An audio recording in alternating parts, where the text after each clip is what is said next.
ಶ್ರೀ ವಿಶ್ವಪ್ರಿಯ ತೀರ್ಥ ಸ್ವಾಮೀಜಿ ಹಾಗೂ ಶ್ರೀ ಈಶಪ್ರಿಯ ತೀರ್ಥ ಸ್ವಾಮೀಜಿ ಇವರ ಶುಭಾಶೀರ್ವಾದದೊಂದಿಗೆ ಶ್ರೀಕೃಷ್ಣ ಸೇವಾ ಬಳಗ ಶ್ರೀ ಅದಮಾರು ಮಠ ಉಡುಪಿ ಆಯೋಜಿಸಿರುವ ವಿಶ್ವಾರ್ಪಣಂ ಕಾರ್ಯಕ್ರಮ ಏಪ್ರಿಲ್ 18ರ ಶನಿವಾರ ಉಡುಪಿಯ ಶ್ರೀ ಪೂರ್ಣಪ್ರಜ್ಞಾ ಆಡಿಟೋರಿಯಂನಲ್ಲಿ ನಡೆಯಿತು. ಕಾರ್ಯಕ್ರಮದಲ್ಲಿ ಸಂಗೀತ ವಿದ್ಯಾನಿಧಿ ಡಾಕ್ಟರ್ ವಿದ್ಯಾಭೂಷಣ ಇವರ ಗಾಯನ ಎಲ್ಲರ ಮೆಚ್ಚುಗೆಗೆ ಪಾತ್ರವಾಯಿತು.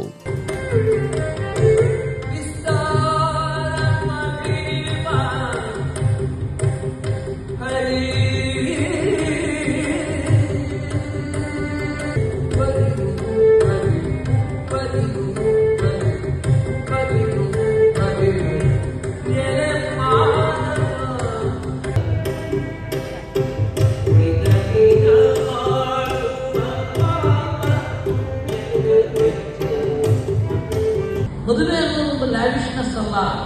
ಕೆಲವು ವರ್ಷಗಳ ಹಿಂದೆ ಒಂದು ಸರ್ಕಾರ ಟ್ಯಾಕ್ಸ್ ಕೂಡ ಹಾಕಿತ್ತು ಮದುವೆಗೆ, ಲ್ಯಾವಿಶ್ ಟ್ಯಾಕ್ಸ್ ಅಂತ.